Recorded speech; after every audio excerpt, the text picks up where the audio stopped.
Hi, this is Mike Schmitz, and welcome to another edition of Screencasts Online. In this episode, we'll be taking another look at GoodNotes, a powerful handwritten note-taking app for iOS. The app has gotten several significant upgrades since we looked at it last, and in this episode, we'll cover how to take advantage of these additional workflow tools. One other change since we looked at GoodNotes last that we should cover before we dive in: it's now a free app on the iOS App Store with a single $7.99 US dollar in-app purchase. So the free version allows you to use GoodNotes with up to 3 notebooks and is a great way to try the app and see if it's for you. When you first open GoodNotes, you'll be taken to the Documents screen. And this is where you can keep all of your notes in GoodNotes organized, either as individual files, as folders, or as notebooks. So I've got a couple different notebooks here on things like my sketch notes from the sermons and the talks that I attend, and the drawings where I use GoodNotes as a sketch pad and I create some of the original stickers and elements that we're going to cover in this particular video. But for now, let's create a new notebook just as a scratch pad by tapping the New button, selecting Notebook, giving our notebook a name of Example Notebook. We'll choose a new cover. And I like the dotted paper, so I'll tap Create to create the new notebook we'll use in this example. Now at the top, you'll see a tabbed interface with the other notebooks that I had open the last time that I was using GoodNotes, so I'm going to close these. And now we've got a blank page and we're ready to start taking notes. Now below the example notebook, you'll see the toolbar, and we cover all of the basic tools here in the previous Screencast Online module for GoodNotes. So I'm not going to spend a whole lot of time here, but I will point out one additional thing that has changed here since the implementation of the smart objects in the built-in iOS Notes app. Previously, if we wanted to make a perfect square or circle, for example, we would have to use the Shapes tool in order to do that. This takes our drawing, figures out what we meant to draw, and the moment that we take our Apple Pencil off of the screen, it instantly creates a perfect shape. The problem with this mode is that if you don't want to create a shape, you have to switch back to the pen tool before you start making your marks. But now with the built-in Smart Shapes, we can actually stay in the pen tool, draw our shape without tapping on the Shapes button first, and when we get to the end of the shape and we pause and hold, after a moment, iOS will determine the shape that we meant to draw and will create the shape for us. For someone who uses GoodNotes for sketch notes, which is a combination of text characters and shapes, this saves me a lot of time from not having to switch back and forth between the pen tool and the shape tool.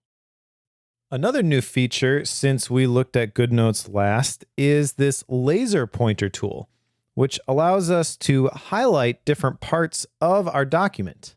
With the laser pointer tool, we have a couple of options. We can use the dot to display a laser dot on the canvas, or we can select this one on the right, which leaves a tail. So now, using the laser pointer tool, when I have a Bluetooth stylus connected like my Apple Pencil, I can draw on the screen and you'll see that it will create a laser mark, which then quickly disappears. And if I do the dot, this is just a real-time dot, just like if I had a laser pointer that I was pointing at a screen. So this can be handy when you're presenting using GoodNotes, but there's actually a built-in presenter mode for this as well. Now this example notebook doesn't have anything really that's worth sharing, so let's go back and let's select the Part-Time YouTuber Academy workbook, which is a PDF file. And this is a workbook that I got when I signed up for Ali Abdaal's Part-Time YouTuber Academy, which I then put into GoodNotes. Now from GoodNotes, we can go into presentation mode by tapping the Share button and choosing whether we want to mirror the entire screen so that the audience sees everything that you as the presenter see, mirror the presenter page so that the audience does not see the interface at the top, or mirror the full page where the audience does not see your interactions in Zoom, just the page from your notebook that you're sharing. I like to use this mirror presenter page most of the time, but we'll take a look at what the other modes look like as well. To use these different presenter modes, we need to enable AirPlay. To do that, we can go into the Control Center on our iPad, select Screen Mirroring, and select the device that we want to AirPlay to. Unfortunately, this is not going to work while I am running the screencast recording software, so we're going to have to stop the recording here and jump ahead a little bit. But let's take a look at what this looks like for the viewers by switching to our AirPlay-enabled device that we'll present to, in this case, my MacBook Pro. All right, so here we are on my Mac. As you can see, I don't see any of the additional options in the GoodNotes interface. And from the iPad, I can use the tools like the laser pointer mode to call out things on the screen that I want the audience to see. So I'm going to switch back to the tail mode for the laser pointer and circle the average numbers. I could highlight some of these individual numbers by drawing lines underneath them. And I can swipe on my device to go to the next page. So you can see this is a pretty effective way to give a presentation from a PDF file. And here's what it looks like when I change the presentation mode to mirror entire screen. Now we can see the entire GoodNotes interface, and anything that I do on my iPad is visible to the people that I'm presenting to as well. You can see when I tap to change tools, for example. The other mode here is mirror the full page, and here's what that looks like. So very much like mirror presenter page, except it's showing the entire page of the document. Whereas with presenter page, it's showing the portion of the document that is visible on the screen. And if I scroll to the bottom of this document, that is what the attendees see on their display. Okay, now I'm going to turn presenter mode off and go back to my iPad. Another cool feature that's been added to GoodNotes since we last looked at this application is the ability to collaborate on your GoodNotes documents with other GoodNotes users. So let's close this workbook and go back to the Documents section. Scroll up to the top, tap on New, select Import, and I'll grab the PDF version of my faith-based productivity workbook just so we have something that we can collaborate with somebody on.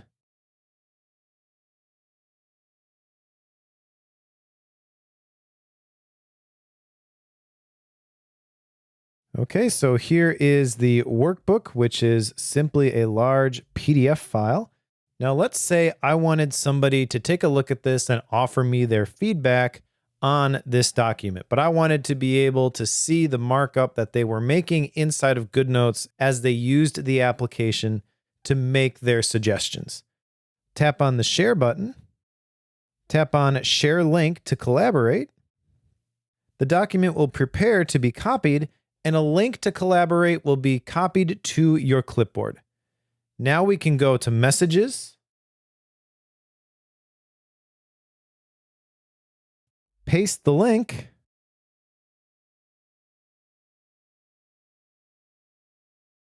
and the other person that we shared the link with can tap on that and open the document inside of their own GoodNotes application. Once they tap the link, GoodNotes will open on their device, and it will ask them if they want to join the shared document.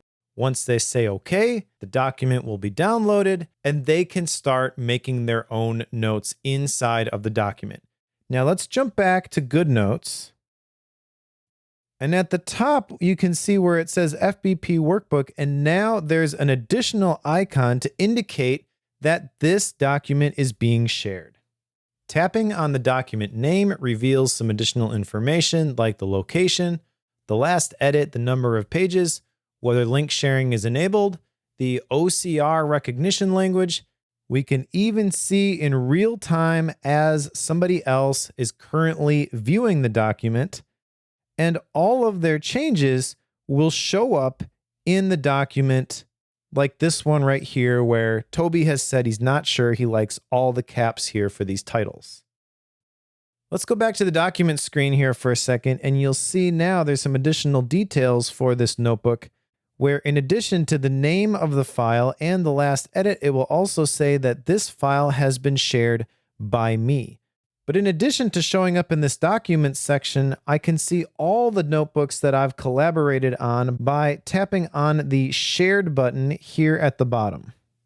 And from here, we can sort by share date, owner, name, when it was last modified, and we can filter for the ones that are owned by anyone, owned by me, owned by others, or have unseen changes. We can tell when there are unseen changes by the blue circle that appears next to the icon for the document itself. There's also an indication of all the pages with changes up here in the upper left.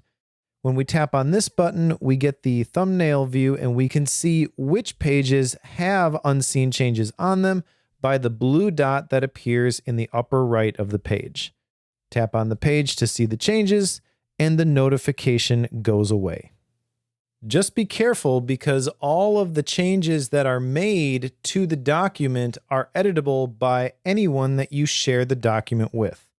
So for example, this note right here about this quote is from somebody else, but if I tap on the eraser tool, I can actually erase that note and it disappears for everyone that I shared the note with. So collaborating on notes inside of GoodNotes is a great way to get feedback from a bunch of people on a specific document. Just know that there is no revision history, so you can't tell who made or deleted which marks in the note itself. All right, let's close this workbook and go back to our documents section. And we'll import another document which will showcase another feature of GoodNotes that we didn't spend a whole lot of time with last time. And that is the ability to use links inside of PDF documents. And this is useful for things like digital planners. Now, full disclosure, I used to work full-time with the team from the Suite Setup, and I had a hand in making the Focus Course digital planner. So I'm going to use that one as an example because I'm familiar with it, but any linked PDF file will work the same way. So let's tap New and then tap Import. And I'm going to bring in the 2022 Digital Planner, which is a pretty big PDF file that is broken down into several sections. Now, if we tap the button up here in the upper left, we can see there are a ton of pages here.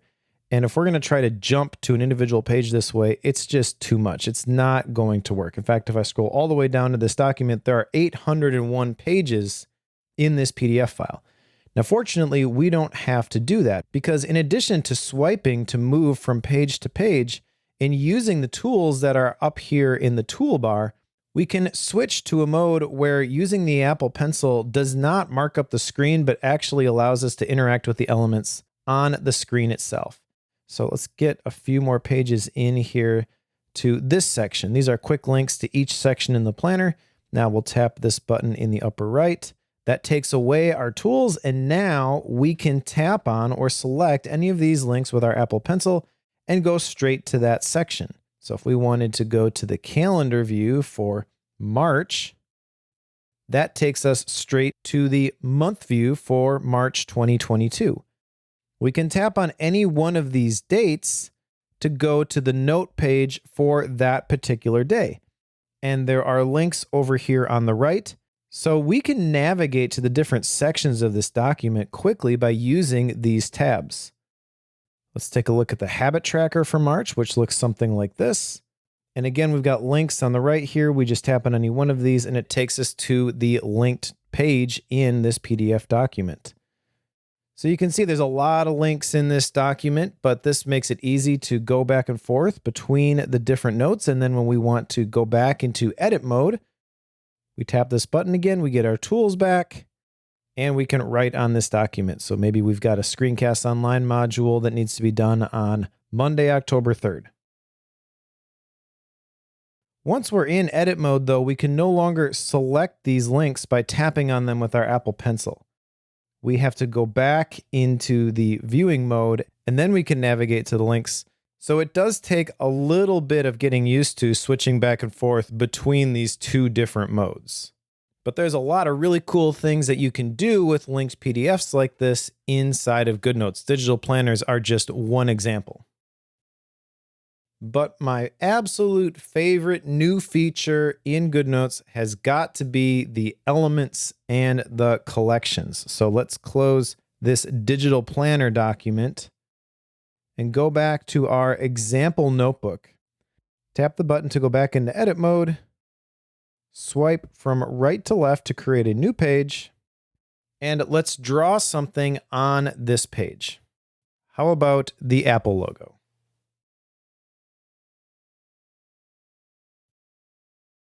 We'll use the highlighter tool to color this in.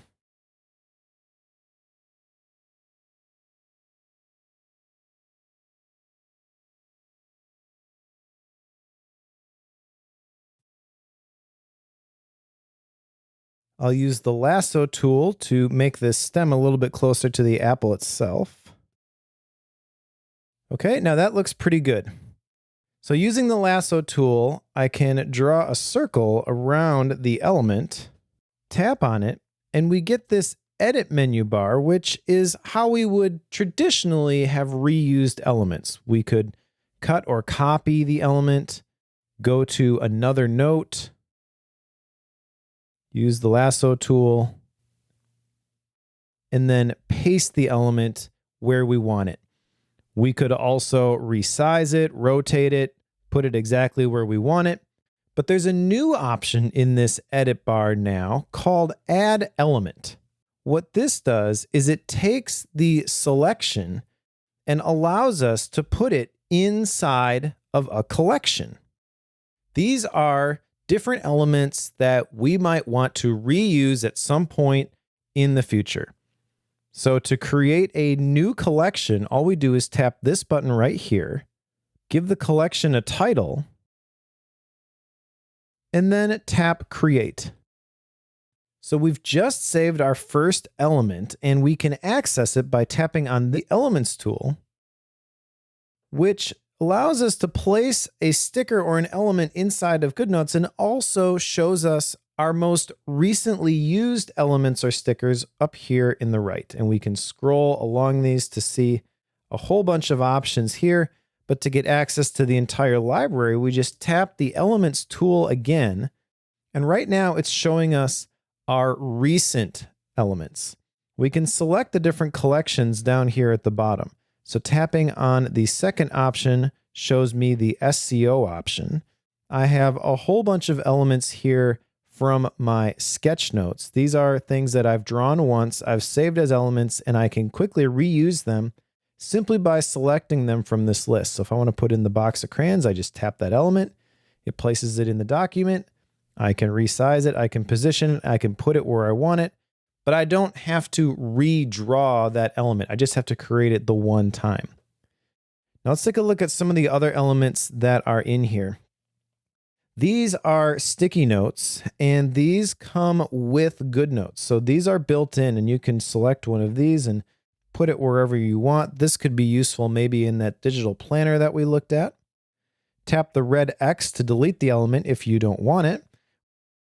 The next option here are mind map shapes. So these are just basic shapes that we can drop in here. The next collection is back to school. The next collection are text stamps.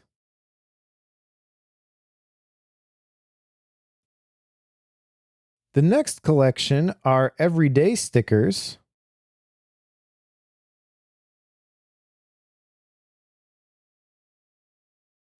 And the last button here we can use to quickly create a new collection.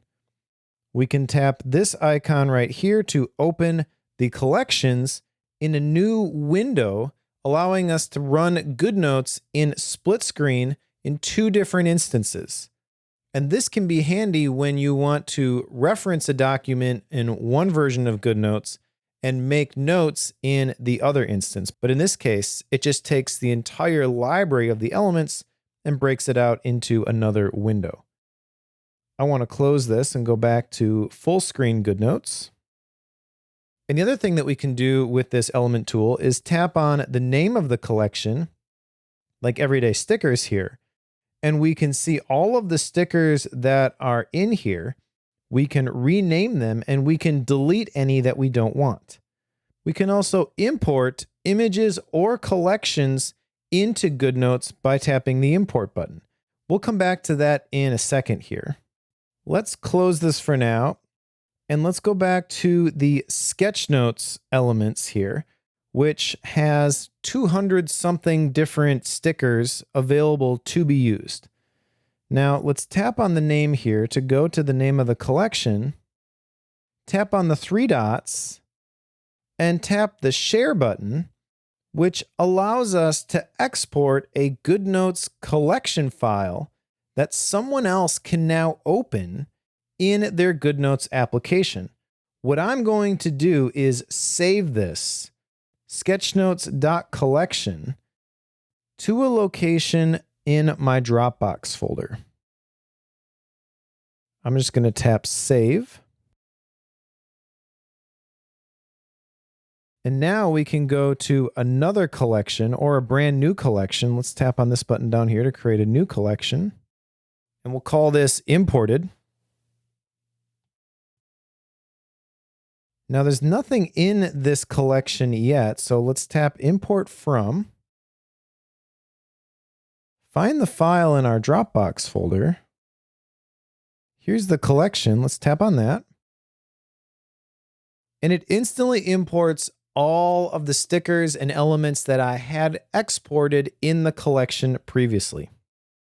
So you can share your custom collections with other GoodNotes users easily with this new Elements tool. Another cool feature in GoodNotes is the flashcards feature, which allows us to create flashcards and then use them for reviewing information, which is great if you're going to use GoodNotes for studying. And this time for the template, we're going to select flashcards. Let's change the type to GoodNotes Standard. Go down to the Essentials section and select Flashcard. Let's have a little fun with this, and we'll call this Apple Trivia.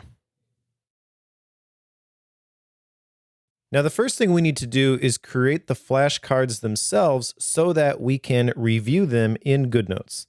The flashcards template has two sections, the question at the top and the answer at the bottom.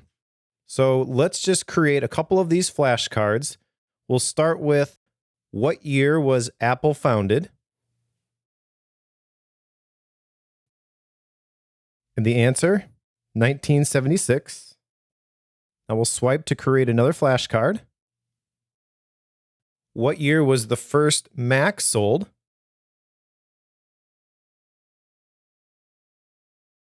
And the answer, 1984. Let's create one more flashcard. And for this one, who were the original Apple founders? Steve Jobs, Steve Wozniak, and Ronald Wayne. Okay, so you get the idea. We could create a whole bunch of these flashcards. Then when we have a bunch of them that we want to review, we tap the three dots over here on the right, scroll down to the bottom, and tap Study Flashcards. Now we get an overlay which shows us the question part of the flashcard so we can practice our answers. When we want to reveal the answer, we just tap on the screen. The bottom part of the flashcard is displayed, and we have three options to provide feedback to the algorithm so it knows how firmly established this information is. If we've got this down and we don't need to see it anymore, we could tap Easy. If it's starting to come, but it's not automatic, then we might tap Good. If it's something that we struggle with, we would tap Again. Then it goes to the next flashcard. We'll say this one was good. And then what year was Apple founded? This one was easy. So now we've gone through all of our flashcards and provided a single round of feedback, which GoodNotes is going to use to determine which things we need to drill on a little bit more. And this example is obviously all text-based, but this is also great for things like chemistry or economics, things that you would have visuals or graphs that you would need to reproduce for an answer on a test that's not just word or text-based. All right, so let's tap Done to go back to the GoodNotes interface.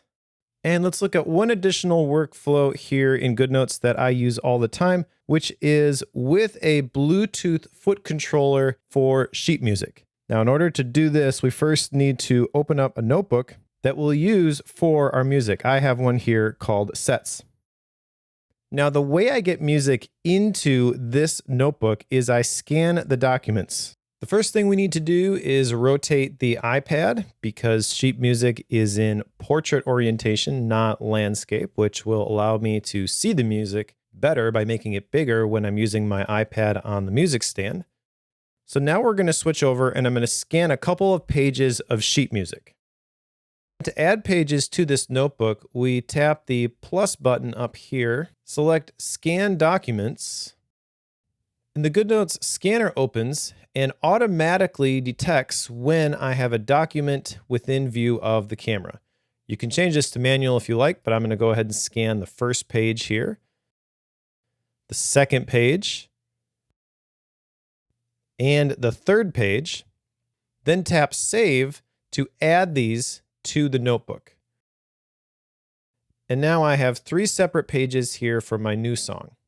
Now to switch between the pages of these songs, we can swipe from right to left to go forward and from left to right to go backward. But GoodNotes also has keyboard shortcut support. So all I need to do in order to use a Bluetooth foot pedal for my music in GoodNotes is map the buttons on the pedal itself to the right arrow and left arrow respectively, which are the keyboard shortcuts for turning pages in GoodNotes. This is great for me because I play guitar on the worship team at my church, and now I can navigate back and forth between the pages of the songs that we're playing while I'm on stage without having to take my hands off my instrument. There are obviously a lot of other use cases where scanning documents into GoodNotes can be useful, but I use this one a couple of times a week. The last big addition to GoodNotes since the last time we covered it is the update of the Mac app. The Mac app has been completely rewritten from the ground up to have feature parity with the iOS version. Just like on the iPad, when you open GoodNotes on the Mac, you go to the Documents screen where you can see all of the notebooks and all of the documents and all of the folders that you have set up inside of GoodNotes. And everything that you do on the iOS version of the app will sync via iCloud to the Mac app, so everything you see here will be up to date. When we go into a notebook like SketchNotes, we get access to all of the same tools that we saw on the iPad. However, using a mouse and keyboard, these tools are a little bit harder to use. So if we're going to draw, for example, using the pen tool, I can do that here, but it's not very precise. In fact, I'm going to hit Command Z and undo that. So the Mac app, unless you have some sort of tablet with a stylus, is not going to be a great interface for actually taking notes, but it is going to be an excellent note viewer. One of the differences in the interface is that instead of swiping from right to left to advance to the next page, now all of the pages are linear, so we can scroll up and down simply with the mouse. The other thing that the Mac app is good at is taking a single note and exporting it. So we have the thumbnails over here on the left, and we can just right-click on any one of these, click Export, and export it as a flattened PDF file, an image, or as a GoodNotes document. We can include the page background or take it out. I have it off right now. Include any annotations, and pick a file name. We click Export, and then we can save the file wherever we want on our computer. So I'll just call this SketchNote example. And now I have a JPEG file on my desktop with this particular page from my SketchNotes notebook. GoodNotes has built-in optical character recognition, or OCR, so we can search all of our notes using the search tool up here. But the type of block characters that I use for these sketch notes is not going to be recognizable, so let's go back to maybe our Apple trivia example. And let's search for Apple. So the search results return all the instances of Apple. We can click on these to jump straight there. So GoodNotes can be useful for finding things and for viewing things, but I wouldn't recommend it for creating things on the Mac. That being said, I use this application regularly on my Mac. It's a great complement to the iOS version. If you are going to take notes on your iPad with GoodNotes, I would recommend the Mac app as well because it's very handy to be able to get those notes on your Mac when you need them. So there you have it. Those are all the GoodNotes updates since the last time that we looked at this in episode 817. As you can see, it's come a long way, and I consider GoodNotes to be an essential iOS app. And as we demonstrated in this screencast, it continues to be updated and get even better. If you have an iPad and an Apple Pencil, you owe it to yourself to check out GoodNotes today. But that's it for this episode on GoodNotes. We'll be back next week with a new episode of Screencasts Online. See you soon.